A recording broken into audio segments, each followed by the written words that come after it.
पूर्ण परमात्मा पाप कर्म दंड को भी काट सकता है। अभी तक जिस भी संत व महापुरुष से मिले उन्होंने यही बताया कि पाप कर्म फल भोगने से ही समाप्त होगा। वो प्रभु कौन है जो पाप कर्म को काट देता है, वो काल के बंधन से छुड़वा देता है। उसका क्या नाम है, पूजा की विधि क्या है? कृपया अवश्य सुनिए जगत गुरु तत्वदर्शी संत रामपाल जी महाराज के अमृत वचन। 9 महीने आपकी परवरिश माँ के गर्भ में की, जब कोई आहार ना कोई बाहर से जा सकता ना पहुंचाया जा सकता, तो वहां भी उसी ने आपका पेट भरा। तो अब कौन सा वो दूर है, आप चिंतित हो जाते हैं और एक दिन का काम भी छोड़कर भगवान के चरणों में नहीं आ पाते हो। ये अज्ञानता का भूल लगी हुई है, अज्ञानता का थपेड़ा हमारे लगा हुआ है कि हम परमात्मा की महिमा से अपरिचित हैं। जब ये प्राणी माँ के गर्भ से बाहर आता है, दांत नहीं होते, लड़के या लड़की के, और उस समय परमात्मा ने माँ के स्तन में दूध दे दिया, और उससे पहले 1-2 ग्राम दूध नहीं था माँ के स्तन में, और जो ही बच्चा बाहर आता है इतना दूध दे देता है परमात्मा के, प्योर जूठा छोड़ा है। अब जो नास्तिक लोग हैं वह कहते हैं भगवान है ही नहीं, क्योंकि उनको तो मोतियाबिंद हो चुका है उनके पाप कर्मों से, अज्ञानता का। जब हमारा मोतियाबिंद का ऑपरेशन हो गया, अज्ञान हट गया, हमें भगवान पर विश्वास बना, हम पल पल में देख सकते हैं भगवान की लीला और भगवान का जो है ना उपस्थिति, भगवान की उपस्थिति। अब परमात्मा क्या बताते हैं, उस समर्थ की रीझ छुपाई तू कुल कुटुंब तैराता, गर्भ के अंदर बचन भरे थे कहाँ गई वो बाता। कितने प्यार से आके कबीर भगवान हमें समझाते हैं, कहते हैं अरे नालायक, उस समर्थ की रीझ छुपाई, उस भगवान ने आपके ऊपर प्रसन्न होकर के आपको सुख दिया, माँ के गर्भ से बाहर निकाला, फिर दांत ने जब दूध दिया, उस भगवान को भूलकर अब केवल परिवार पोषण में ही लग गया, भगवान याद नहीं करता। परमात्मा ये नहीं कहते कि काम ना कर, क्योंकि काम तो करना ही पड़ेगा, नहीं तो यहां भूखा मरे। इस संसारिक धंधे के साथ साथ भगवान क्यों भूल गया, इतना सा कहना चाहते हैं भगवान परमात्मा। उस समर्थ की रीझ छुपाई, उस भगवान के एहसान को भूल के अब कुल कुटुंब ते राता, राता माने इसी में तू लटपट हो गया, इसी में उलझ गया, और गर्भ के अंदर वचन भरे थे कहाँ गई वो बाता। अब कहाँ है वो बात, तेरे रोए था विघ्न तार रहा था, न्यों कहता है भगवान एक बार माँ के इस गर्भ नरक से निकाल दे, आपको सदा याद करूँगा। अब कहाँ गई वो बातें तेरी। अब जैसे अपने प्यारे मित्र को, पुण्यात्मा, ये हमारा भगवान कबीर जी हमारा वास्तव मित्र भी यही है। अब यहाँ आकर के कितना प्यार से, जैसे कोई बालक या मित्र, सखा या सखी सीधी बात नहीं मानता है तो उसको प्यार से आंखों में जल भर कर कहते हैं अच्छा भूल गया उन बातों ने, देख उस दिन के कवा था क्या कह रहे थे। तो इस तरीके से भी हमारे अंदर ये परमात्मा की महिमा प्रवेश करने की चेष्टा की है भगवान ने कि ये अनाड़ी आत्मा किसी प्रकार मालिक की तरफ रुचि कर ले, और परमात्मा के लिए रुचि बनेगी तो कहीं भर में भटकेगा भगवान के लिए, कि मंदिर मस्जिद गुरुद्वारों में या किसी संतों की तलाश में, तो वहां मैं इसको शरण में ले लूंगा। अब परमात्मा कहते हैं मेले ठेले जाइयो मेले बढ़ा मिलाप, अरे पत्थर पानी पूजते कोई साधु संत मिल जाते। अब भगवान की तरफ है, तरफ बनेगी तो हम उसकी खोज भी करने चलेंगे। कोई मंदिर में बताओगा, कोई पहाड़ों पर बताता है, कोई गुरुद्वारों में बताता है, कोई मंदिरों में, तो हम उसकी खोज में लग जाएंगे। और घर बैठे रहेंगे तो समस्या बनी रहेगी। और कहते हैं मेले ठेले जाइयो, ये मेले भरते हैं धार्मिक, इनमें अवश्य जाते रहना जब तक तत्वदर्शी संत ना मिला है। उनके लिए कहा है, आपके लिए नहीं है। और मेले ठेले जाइयो मेले बढ़ा मिलाप, और इन पत्थर पानी पूजते कोई साधु संत मिल जाते। ये परमात्मा की प्यारी आत्मा भगवान का संदेश लेकर हमारे बेटा बच्चे बेटी बेटियां बेटे जगह जगह जहाँ पर भी कोई धार्मिक पर्व होता है वहाँ पहुँच जाते हैं परमात्मा का संदेश लेकर के। जैसे कुरुक्षेत्र के अंदर ये डड़े ढूंढ जा रही थी दुनिया, वहाँ पर कुंभ का मेला स्नान करने के लिए, उस ग्रहण के उपलक्ष्य में जो वहाँ मेला भरा था, और वहाँ ये परमेश्वर का संदेश, ये भक्ति सौदागर को संदेश भाग 1 व 2 वहाँ वितरित किया गया कई हजारों की संख्या में। अब वो पुण्यात्मा वहाँ पत्थर पानी पूजन जा रहे थे, अब आगे आ रहे हैं परिवार के परिवार, उनको भगवान का सच्चा संदेश मिल गया। यदि वो घर बैठे रहते तो संदेश मिलना मुश्किल था। फिर भी दयालु बहुत है परमात्मा, किसी न किसी कारण से अपनी प्यारी आत्माओं तक अपना पैगाम पहुंचा रहा है। ऐसे ही वृंदावन के अंदर गए थे, वहाँ से भी बहुत भक्त आ रहे हैं जिन्होंने ये पुस्तक पढ़ा है। इस ज्ञान को समझकर एकदम ऐसे फड़कता है इंसान, ऐसा जागता है जैसे गहरी नींद से जागा हो। ओ तेरे की देखो कहाँ घूम रहे थे भगवान, कहाँ ढूंढ कहाँ रहे थे। अब प्रसंग चल रहा है कि काल भगवान प्रत्येक प्राणी को भ्रमित करके रखता है। यही कभी विष्णु रूप बना लेता है अपने पुत्र का, कभी अपने पुत्र दूसरे शिव का रूप धारण कर लेता है, कभी अपने पुत्र ब्रह्मा का रूप धारण कर लेता है। अब पवित्र हिंदू धर्म के अंदर आप जी का हमारा जन्म हुआ और हम ब्रह्मा विष्णु महेश जी को सुप्रीम पावर मानते थे, इन्हीं को सर्वेश्वर महेश्वर कहा करते थे। ये ज्ञान किसने दिया हमारे को? हमारे गुरुओं ने, हिंदू धर्म के गुरुओं ने। और हिंदू धर्म के मुख्य गुरु कौन माने जाते हैं? आदि शंकराचार्य। आदि शंकराचार्य जी को हिंदू धर्म का प्रथम गुरु माना जाता है, जो लगभग 2500 वर्ष पहले उनका जन्म हुआ था। वो शंकर जी के अवतार माने जाते हैं। उस समय भारतवर्ष के अंदर धार्मिकता का अंत होने जा रहा था, नास्तिकता फैल रही थी। जैसे बौद्ध धर्म का प्रचार जोर शोर से हो चुका था। बौद्ध धर्म उर्फ नास्तिक, अब जैसे पूरा चीन रूस ये बौद्ध धर्म को मानने वाले थे, अब भगवान को नहीं मानते।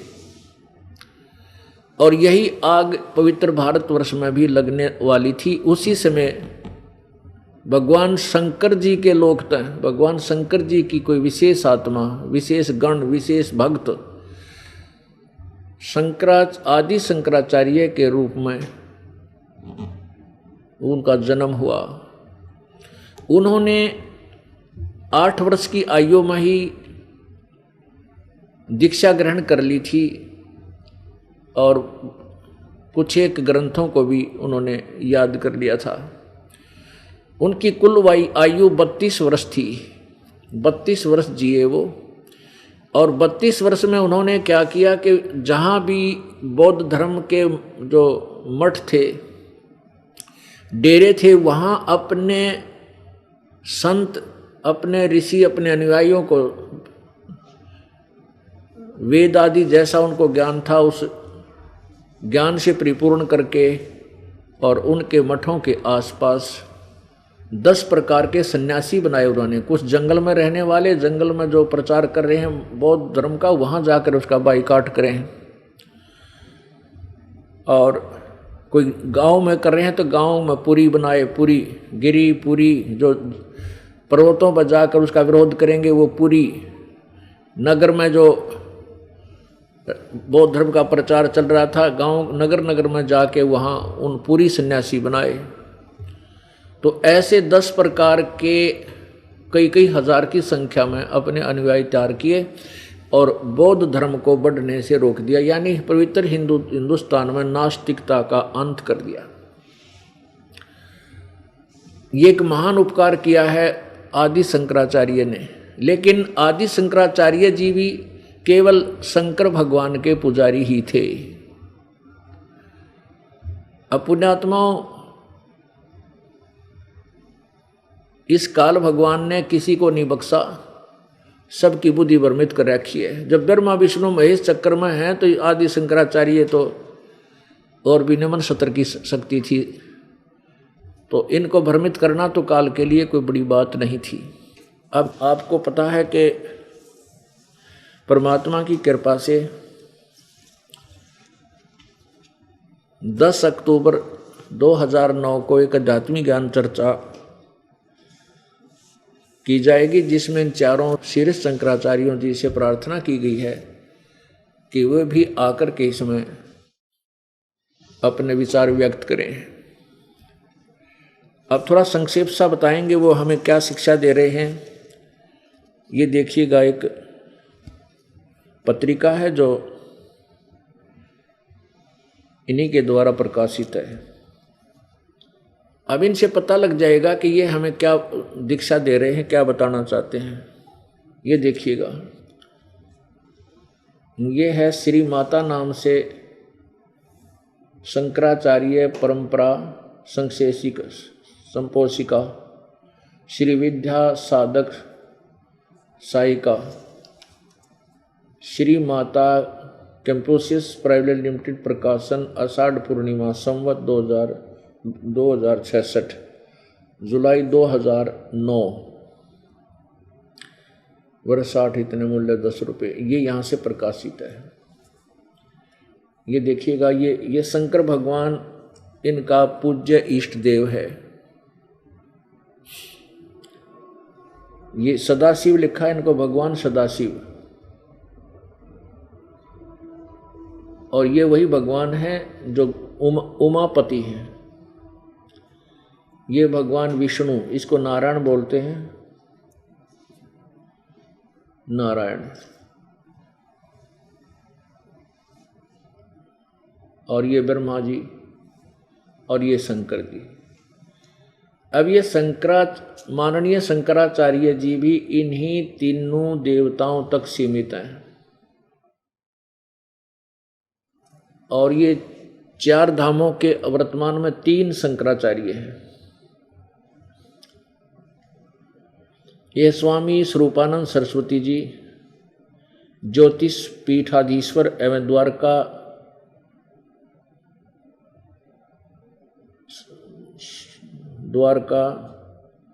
शारदा पीठाधीश्वर, इनका विशेष यहाँ देखेंगे। ये देखिएगा, इसी के पृष्ठ नंबर 5 पे यहाँ इनके स्पष्ट चित्र हैं। अनंत श्री विभूषित ज्योतिष एवं द्वारका शारदा पीठाधीश्वर जगत गुरु शंकराचार्य स्वामी श्री स्वरूपानंद सरस्वती जी के संचार कार्यक्रम, ये इनका विवरण दे रखा है। इनका हमने यहाँ देखना स्वरूप, ये महात्मा जी हैं और दूसरे हैं स्वामी श्री निश्चलानंद सरस्वती जी, ये हैं गोवर्धन पीठाधीश्वर, अनंत श्री विभूषित गोवर्धन पीठाधीश्वर जगत गुरु शंकराचार्य। और तीसरे हैं ये श्रृंगेरी शारदा पीठाधीश्वर जगत गुरु शंकराचार्य जी। इनका नाम है स्वामी भारती तीर्थ जी। ये इनके नीचे थोड़ा सा दिखाएंगे। उमा महेश्वर व्रत के आयोजन के साथ ही चतुर्मास्य व्रत की समाप्ति होगी। उमा और महेश्वर इनके इष्ट हैं। अपुण्यात्मा समझदार को संकेत ही बहुत होता है। ये है महापुरुष जी, देखिएगा, ये है श्री स्वरूपानंद जी, ये आदि शंकराचार्य हुए हैं, जिनसे ये शंकराचार्य परंपरा प्रारंभ हुई है। ये हैं आद्य गुरु शंकराचार्य जी, जो सबसे पहले गुरु हुए इनके अपने हिंदू धर्म के। ज्योतिर्मठ यहाँ से ये प्रकाशित है। ये पत्रिका अलग है। प्रकाशक हैं अखिल भारतीय आध्यात्मिक उत्थान मंडल, रामनगर विस्तार, मंडोली रोड, शाहदरा, दिल्ली से। अनंत श्री विभूषित ज्योतिष पीठाधीश्वर एवं द्वारका शारदा पीठाधीश्वर, यानी इनके पास 2 मठ हैं वर्तमान में, ज्योतिष पीठाधीश्वर और द्वारका शारदा पीठाधीश्वर। जगतगुरु शंकराचार्य स्वामी स्वरूपानंद सरस्वती जी महाराज, संपादक एवं लेखक विष्णुदत्त शर्मा, अध्यक्ष आध्यात्मिक उत्थान मंडल, दिल्ली। अब ये इनके विचार हैं श्री स्वरूपानंद जी के पूज्य श्री का संदेश। अनंत श्री विभूषित श्री मजद गुरु शंकराचार्य ज्योतिष पीठाधीश्वर श्री स्वामी स्वरूपानंद सरस्वती जी महाराज, ज्योतिष मठ, बद्रिका आश्रम, हिमालय संचार यात्रा स्थान। ये क्या लिखा है इन्होंने? अपने कलम से लिखा कि हमारे सांकर द्वैत दर्शन के अनुसार भूत भौतिक प्रश्न के मूल में प्रकाश और विमर्श 2 पदार्थ हैं, जो मणि और उसकी प्रभा के समान परस्पर अभिन्न है। प्रकाश शिव और विमर्श उसी की। प्रकाश तो यानी इनका भगवान इष्ट है शिव, और विमर्श यानी उनका आभा उसकी शक्ति है। पार्वती परमेश्वर या त्रिपुर सुंदरी, त्रिपुर सुंदर उन्हीं का अभिव्यक्त स्वरूप है। शक्ति सम्मिलित शिव ही जगत के सर्जन, पालन और संहार में समर्थ होते हैं। हमारा सीधा संबंध शक्ति के उस स्वरूप से है जो जगत का पालन रक्षण करती है। गंभीरता से देखने पर पता लगता है कि कोई अदृश्य शक्ति है जो पशु पक्षी कीट पतंग देवता दानव मानव में वात्सल्य और स्नेह उत्पन्न करके सबका रक्षण कर रही है, सबको आहार पहुंचा रही है। उसमें करुणा, दया, स्नेह और वात्सल्य का समुद्र उमड़ता रहता है। वही हमारी जगदम्बा है। उनके अनेक रूप हैं। हमारे पार्थिव शरीर की जन्मदात्री उन्हीं का एक अंश है। अम्बा की भक्ति से जगदम्बा की भक्ति प्राप्त की जा सकती है। हम उनमें अध्याशक्ति का दर्शन करके आध्यात्मिक शांति तथा भौतिक सुख समृद्धि प्राप्त कर सकते हैं। माता हमारी देवता है। श्रुति कहती है कि ये उनका, अर्थात माता को देवता मानने वाले बनो। स्वरूपानंद सरस्वती। अब ये है दुर्गा, जो श्री पीठाधीश्वर श्री स्वरूपानंद जी की पूज्य देवी है। यहाँ देखिएगा, श्री माता गिरजा देवी जी, ये गिरजा के उपासक हैं। कौन? अनंत श्री विभूषित ज्योतिष पीठाधीश्वर एवं द्वारका शारदा पीठाधीश्वर, यानी 2 मठों के मालिक जगतगुरु शंकराचार्य स्वामी श्री स्वरूपानंद सरस्वती जी महाराज की माता श्री, ये गिरजा जी यानी ये उमा यानी पार्वती के पुजारी हैं। ये है महात्मा श्री स्वरूपानंद जी, शंकराचार्य श्री स्वरूपानंद जी जगतगुरु। प्रातः स्मरणीय पूज्यपाद अनंत श्री विभूषित ज्योतिष पीठाधीश्वर एवं द्वारका शारदा पीठाधीश्वर जगतगुरु शंकराचार्य स्वामी श्री स्वरूपानंद सरस्वती जी महाराज, और ये पार्वती के पुजारी हैं। ये वही स्वरूपानंद जी हैं। भगवती राजेश्वरी त्रिपुर सुंदरी, ये वही है जिसके जैसे ये समझो इनका वही रूप है। ये 4 भुजा भी कर सकती हैं। श्री माता गिरजा देवी जी, ये श्री स्वरूपानंद जी महाराज की माता श्री, ये गिरजा। यहाँ आपने पढ़ा ही था कि ये खुद कह रहे हैं कि मेरी जो पूजा है पार्वती परमेश्वर या त्रिपुर सुंदर, यानी पार्वती और शिव की पूजा करते हैं। ये क्या बताते हैं? इसी के उसके भीतर कल यहाँ बता रहे वो कहाँ रहती है, उसके भीतर कल्प वृक्ष के नीचे माँ राजेश्वरी का ब्रह्ममय सिंहासन है, उसमें विराजमान होकर वे अखिल ब्रह्मांडों का संचालन ब्रह्मा विष्णु ईश्वर और सदाशिव को शक्ति देकर करती है। अब देखिएगा चारों पीठाधीश्वरों के नाम। विनियोग विश्व के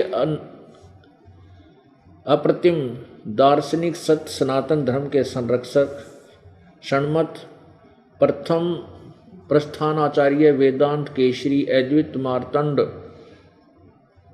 यति चक चूड़ामणि सर्वज सरस्वती साक्षात शंकर अवतार भगवान यानी शंकर जी के अवतार थे भगवान आद्य गुरु शंकराचार्य जी ने धर्म राज्य की स्थापना करने के लिए भारत की चारों दिशाओं में 4 मठ स्थापित किए। ये सबसे पहले वाले आदि शंकराचार्य जी के विषय में बोल रहे हैं। वे हैं उत्तरामान्य ज्योतिष मठ, उत्तरांचल दक्षिणायम नाय श्रृंगेरी कर्नाटक, पश्चिम मानाय द्वारका शारदा। ये 4 लिख रखे। गुजरात में एवं पूर्वम नाय पुरी मठ उड़ीसा।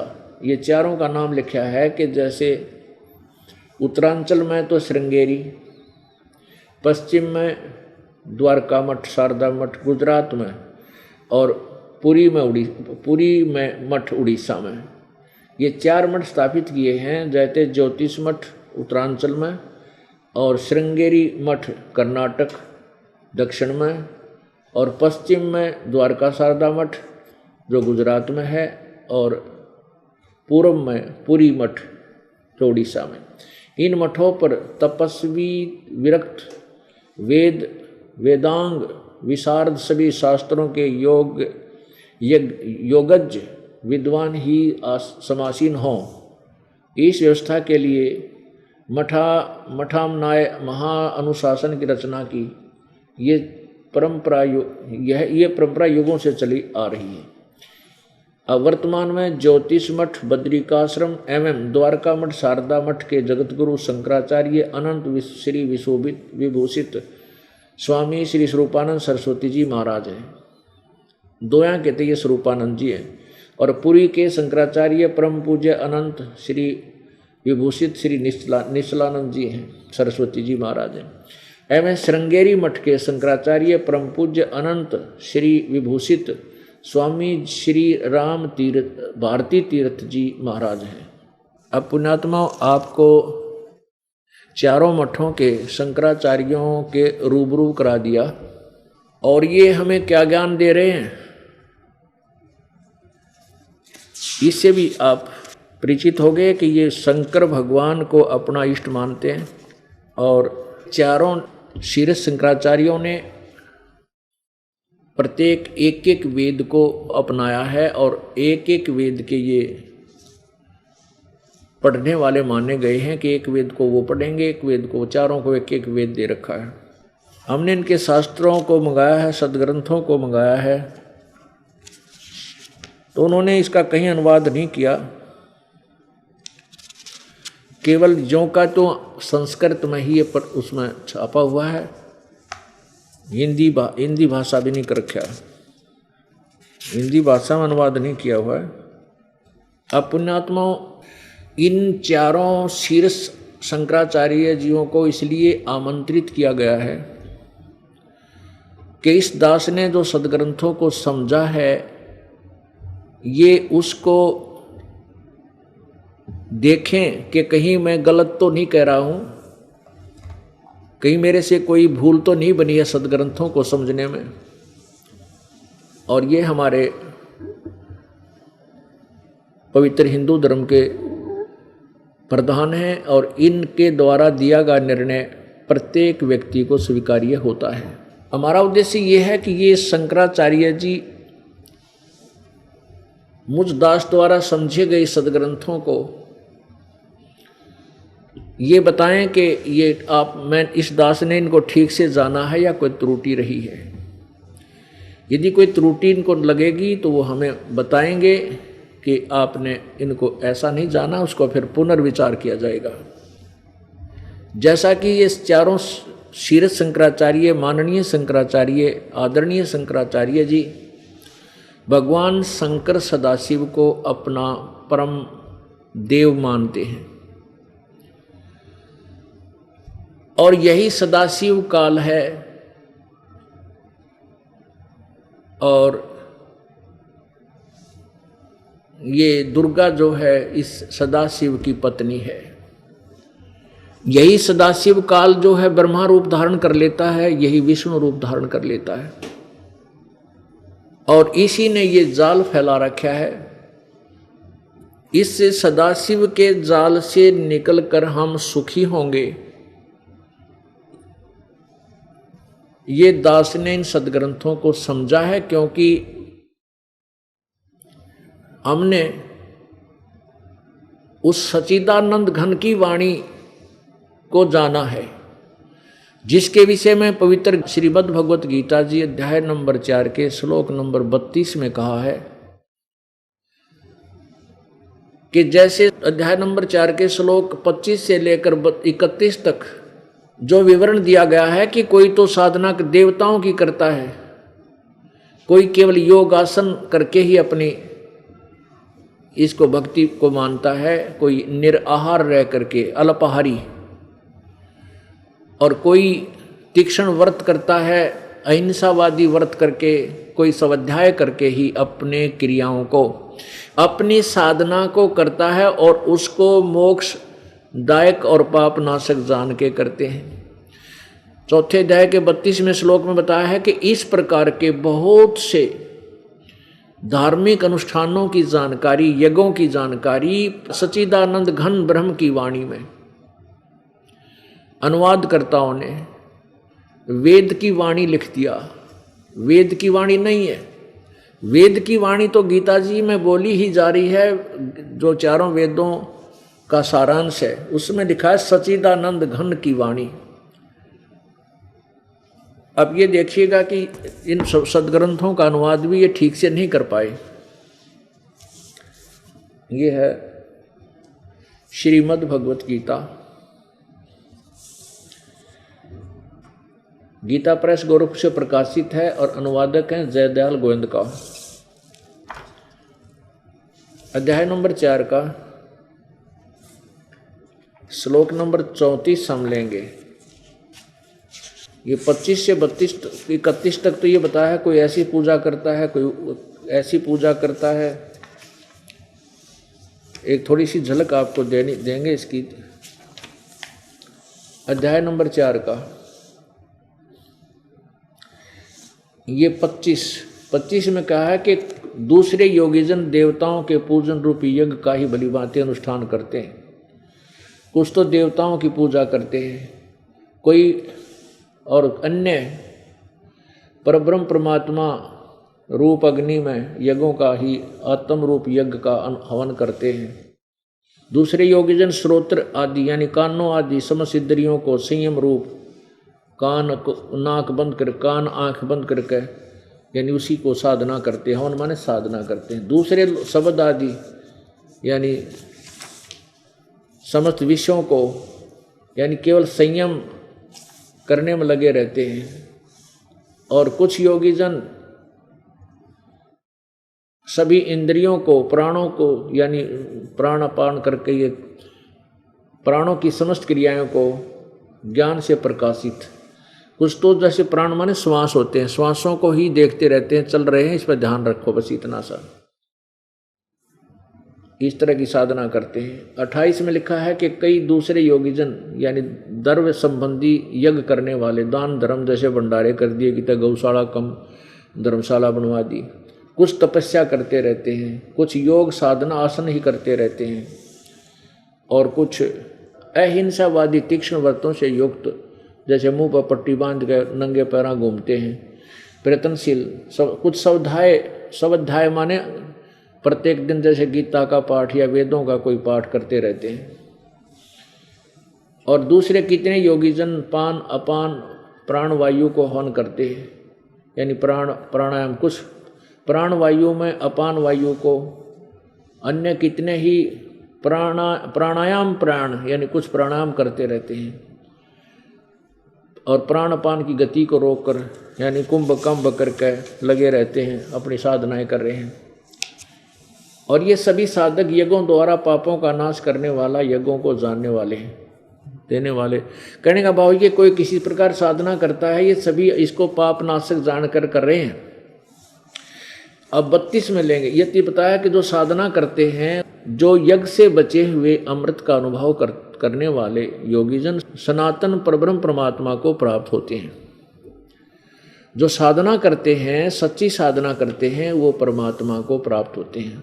और यज्ञ न करने वाले पुरुष के लिए तो यह मनुष्य लोक भी सुखदायी नहीं है, तो फिर परलोक कैसे होगा।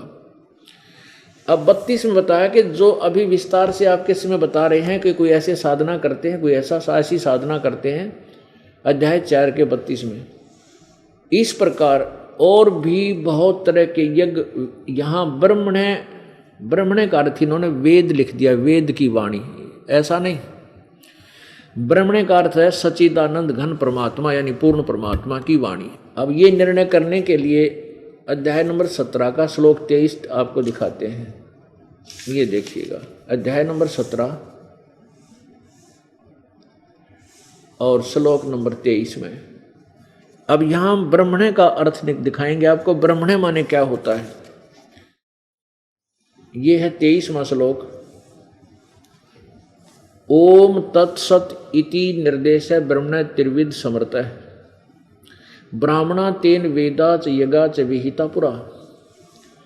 इन्होंने अनुवाद किया है ओम तत्सत, ऐसे यह 3 प्रकार का। ब्रह्मण माने सच्चिदानंद घन ब्रह्म का। ब्रह्मण का अर्थ लेना हमने, ब्रह्मण माने सच्चिदानंद घन ब्रह्म, यानी इस ब्रह्म से जो गीता ज्ञान दे रहा है, इससे अन्य कोई और परमात्मा है, उसका 3 मंत्र का नाम है ओम तत्सत। हमने ब्रह्मण माने सच्चिदानंद घन ब्रह्म। अब यहां देखिएगा अध्याय 4 का 32 श्लोक 32।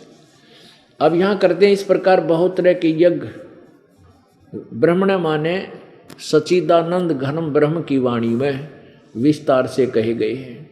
उन सबको तू, सच्चिदानंद घन कौन है, परम अक्षर ब्रह्म, वो पूर्ण ब्रह्म, कबीर देव की वाणी में, कबीर परमात्मा की वाणी में। उन सबको तू कर्म जान, यानी काम करते करते ही वो अनुष्ठान पूरे होते, ऐसी साधना है उसमें। इस प्रकार जानकर, तत्व से जानकर, उनके अनुष्ठान द्वारा तू कर्म बंधन से सर्वथा मुक्त हो जाएगा। अब 34 में कहा है कि उस ज्ञान को जो सच्चिदानंद घन की वाणी में वो तत्व ज्ञान है, उस ज्ञान को अध्याय नंबर 4 का श्लोक नंबर 34, उस ज्ञान को जो गीता ज्ञान से अलग है, उस ज्ञान को तू तत्वदर्शी ज्ञानियों के पास जाकर समझ, उनको भली भांति दंडोत प्रणाम करने से, उनकी सेवा करने से और कपट छोड़कर सरलता पूर्वक प्रश्न करने से वे परमात्म तत्व को भली भांति जानने वाले ज्ञानी महात्मा तुझे उस तत्व ज्ञान का उपदेश करेंगे। अब इससे क्या सिद्ध हो गया कि वो सच्चिदानंद घन परमात्मा पूर्ण ब्रह्म की वाणी जो है उसमें विस्तार से सब ज्ञान दिया हुआ है। ये भी ज्ञान दे रखा है, कोई ऐसी साधना करता है, कोई ऐसी साधना करता है, वो ठीक है या गलत, उसका निर्णय दे रखा है। जैसे परमेश्वर की वाणी में, परमेश्वर के ज्ञान को आदरणीय गरीबदास साहिब जी ने अपनी वाणी, अपने मुखारविंद से उच्चारण किया परमात्मा से ज्ञान प्राप्त होने के उपरांत। उन्होंने बहदे के अंग में बताया है कि जो ऐसी साधना करते हैं वो भी व्यर्थ है, ऐसी साधना करते हैं वो भी व्यर्थ है, देवताओं की पूजा करते हैं वो भी व्यर्थ है, और व्रत रखते हैं वो भी व्यर्थ है, तीर्थों आदि पर जाते हैं वो भी साधना ठीक नहीं है। तो और कौन सी साधना ठीक है वो भी बताई है।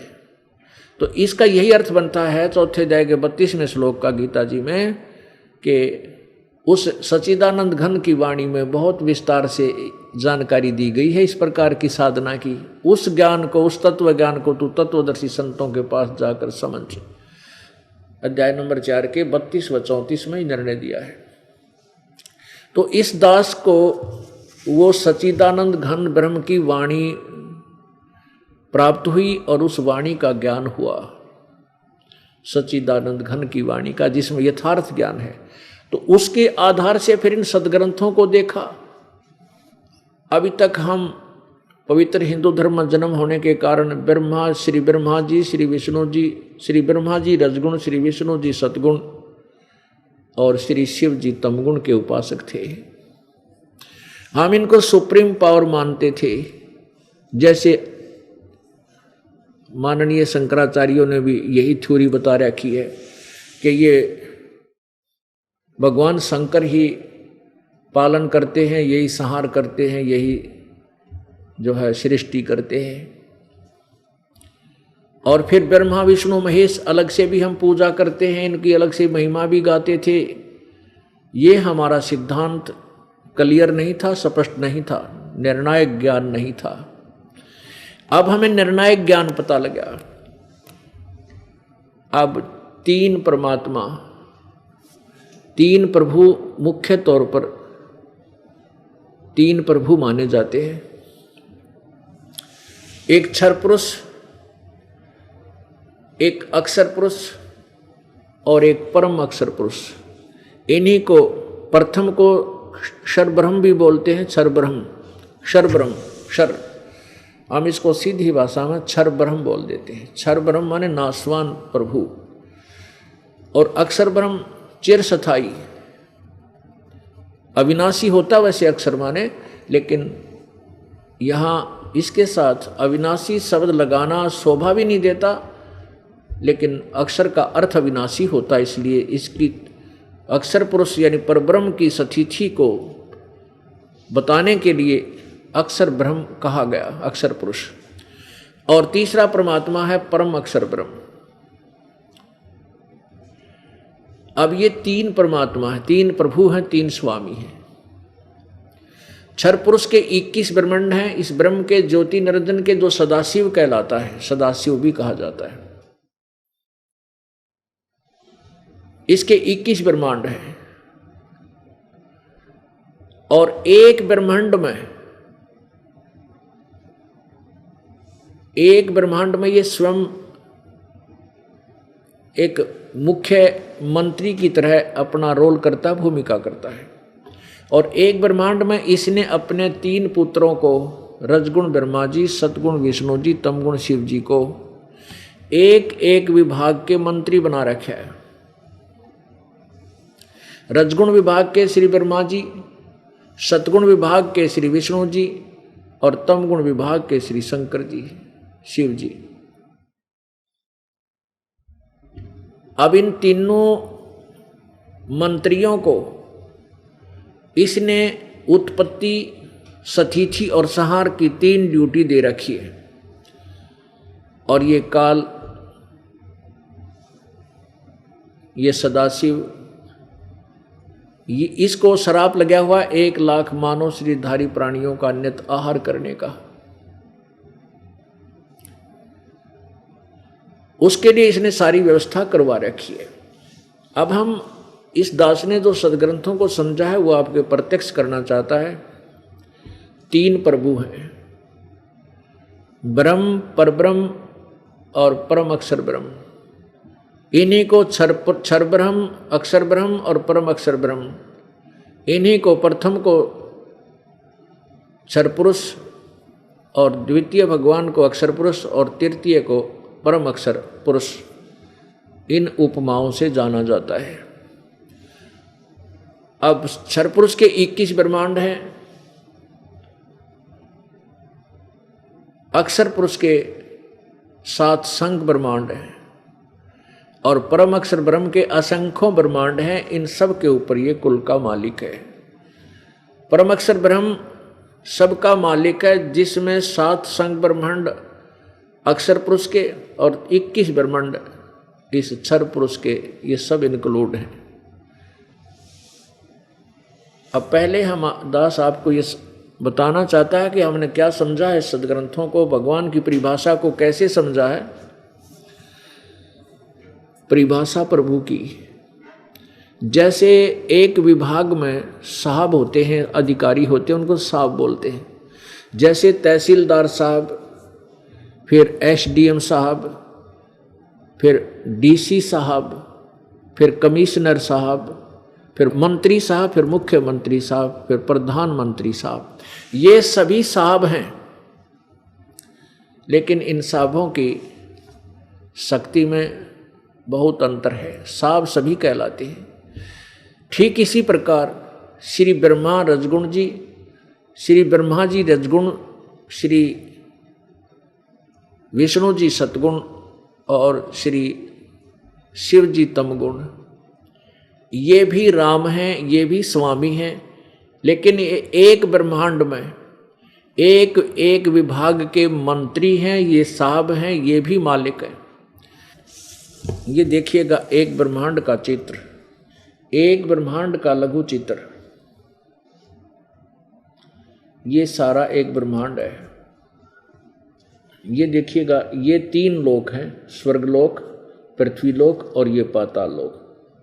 इन 3 लोकों के ऊपर ये श्री ब्रह्मा जी, श्री विष्णु जी और शिव जी, इन 3 लोकों पर, पृथ्वीलोक, पाताल लोक और ये कॉमन स्वर्ग है, इनके ऊपर एक एक विभाग के स्वामी हैं, प्रभु हैं, मंत्री हैं। ये भी साहब हैं, ये भी राम हैं, ये भी प्रभु हैं। इतने राम हैं। इसके बाद ये एक ब्रह्मलोक है, ये सारा ब्रह्मलोक कहलाता है। और ये धर्मराज का लोक है, ये अलग से स्वतंत्र है। वैसे इसके अधीन है, ये काल के अधीन है, ब्रह्म के अधीन है, ये अलग रखा हुआ। ये एक ब्रह्मलोक जो आपने ये ब्रह्मलोक देखा, इसका ही अलग से दिखाते हैं, विस्तृत, थोड़ा सा इम्प्रूव किया हुआ। ये ब्रह्मलोक का लघु चित्र, ये देखिएगा। इसमें आपको साफ दिखाई देगा ये महाइंद्र द्वीप, नकली सतलोक, नकली अलखलोक, नकली अगमलोक, नकली अनामीलोक। इस काल ने ये दुर्गा से बनवा रखे हैं। इसने धोखा दे रखा है, उस सतलोक की नकल बनवा दी यहाँ पर सचखंड की, और जीव को धोखे में डाले रखने के लिए। और ये ऊपर रहता है, ये सदाशिव, ये काल 3 रूपों में है। ये स्वयं महाब्रह्मा रूप धारण करता है और दुर्गा को महासावित्री रूप धारण कराता है। ये जो है रजोगुण प्रधान अक्षेत्र में, ये रजोगुण प्रधान अक्षेत्र है, ये तमोगुण प्रधान अक्षेत्र है, ये सतोगुण प्रधान अक्षेत्र है। इसने यहाँ 3 गुप्त स्थान बना रखे हैं और इनमें ये स्वयं रजोगुण प्रधान अक्षेत्र में होता है, अपनी पत्नी दुर्गा को महासावित्री रूप धारण कराता है। और इस क्षेत्र में ये रह कर के जो संतान उत्पत्ति करते हैं वो रजोगुण युक्त हो जाता है, और उस लड़के का नाम ब्रह्मा रख देते हैं और उसको अचेत कर देते हैं जब तक वो युवा होता है। ये सतोगुण प्रधान क्षेत्र है। इसमें ये स्वयं विष्णु रूप धारण करता है, नारायण रूप धारण कर लेता है, और दुर्गा को ये लक्ष्मी, महालक्ष्मी रूप में रखता है। इन दोनों के संयोग से सतोगुण प्रधान क्षेत्र में जो पुत्र उत्पन्न होता है वो सतोगुण युक्त हो जाता है। और ये तमोगुण प्रधान क्षेत्र है, ये तमोगुण प्रधान क्षेत्र है। इसमें ये स्वयं सदाशिव, महाशिव का रूप धारण कर लेता है और दुर्गा को ये पार्वती रूप धारण कराता है। और दोनों इस तमोगुण युक्त क्षेत्र में रहकर के जो संतान उत्पत्ति करते हैं, उस पुत्र का जन्म होता है, वो तमोगुण युक्त हो जाता है। उसका नाम ये महेश रख देते हैं, शंकर रख देते हैं, शिव रख देते हैं। और जो सतोगुण युक्त होता है उसका विष्णु नाम रख देते हैं। और जो रजोगुण प्रधान क्षेत्र में उत्पन्न होता है उसका, वो रजोगुण युक्त हो जाता है, उसका नाम ब्रह्मा रख देते हैं। इन तीनों स्थानों पर एक एक पुत्र को जन्म देकर के उनको बेहोश रखते हैं। और फिर जब वो युवा हो जाते हैं, ब्रह्मा को कमल के फूल पर, और विष्णु को शेषशैया पर, और शंकर को कैलाश पर्वत पर सचेत करके इन तीनों को इकट्ठा कर देते हैं। दुर्गा फिर अपने 3 रूप धारण करती है, 3 अन्य रूप और अपनी आत्मा और प्रकट कर देती है। यानी अपनी वचन से ये 3 रूप और बना लेती है, 3 आत्मा, 3 स्त्रियां और उत्पन्न कर देती है। वचन से और उनका विवाह ब्रह्मा विष्णु और शिव के साथ कर देते हैं। यहाँ से काल की सृष्टि प्रारंभ हो जाती है। अब प्रसंग चल रहा है कि एक ब्रह्मांड में एक विभाग में, एक ब्रह्मांड में एक एक विभाग में 3 लोक के ऊपर श्री ब्रह्मा जी, श्री विष्णु जी, श्री शिव जी, ये राम हैं, मालिक हैं, स्वामी हैं, प्रभु हैं, साहब हैं। और एक ब्रह्मांड में इनका पिता जो है ये एज ए मुख्यमंत्री रोल करता है। अब देखो, ये एक ब्रह्मांड आपने देखा, इसमें ये ब्रह्मलोक है, ऊपर ये ब्रह्मलोक है, इसका आपने लघु चित्र इधर देखा, ये सारा। और इस एक ब्रह्मांड में केवल इन 3 लोकों पर एक एक विभाग के मालिक हैं श्री ब्रह्मा विष्णु और महेश। अब देखिएगा काल के 21 ब्रह्मांडों का लघु चित्र। अभी आपने जो ये ब्रह्मांड देखा, अब समझो ये एक गेंद बन गई, एक गेंद के तुल्य है। अब ये एक ब्रह्मांड था जिसमें ब्रह्मा विष्णु महेश एक एक विभाग के मंत्री हैं और 3 लोकों पर, केवल इन 3 स्थानों पर। और अब ये ऐसे ऐसे ब्रह्मांड, ये देखो 21 ब्रह्मांड हैं काल के। इसने 20 ब्रह्मांडों को अलग रखा है, एक 5 ब्रह्मांडों का ग्रुप बनाकर एक महाब्रह्मांड बनाया है। ये 4 महाब्रह्मांडों में और 20 ब्रह्मांडों को इसने ऐसे रोका हुआ है। इसके बाद ऊपर एक 21वां ब्रह्मांड और है जिसमें ये स्वयं रहता है, उसमें भी एक ब्रह्मांड की तरह ही व्यवस्था की है। इसमें भी इसने नकली सतलोक, नकली अलखलोक, नकली अगमलोक, नकली अनामी लोक बनाया है। ये सामने तपतशिला जहाँ 1 लाख मानव शरीरधारी प्राणियों को यहाँ भून कर खाता है। यहाँ पर ये 12 अचिंत भक्तों का निवास स्थान है, जो पुण्यात्मा भक्ति करके चली जाती हैं उनको यहाँ रख लेता है। फिर इस कलयुग के अंदर इनको गुरु बनाकर भेजता है। इनके पिछले पुण्य बहुत अच्छे होते हैं, तो ये 12 अचिंत भक्त हैं, ये बहुत ही पुण्यात्मा होती हैं, बहुत ही पुण्यात्मा होती हैं। लेकिन ये रहते हैं काल के जाल में। अब कलयुग में इनको, इन 12 को भेजेगा बार बार। जैसे पहले ये भेजे, ये काल कबीर नाम से 12 पंथ चलवाए इसने। उसके बाद अब इस उन्हीं को दोबारा जन्म देता, क्योंकि इनके पुण्य बहुत होते हैं।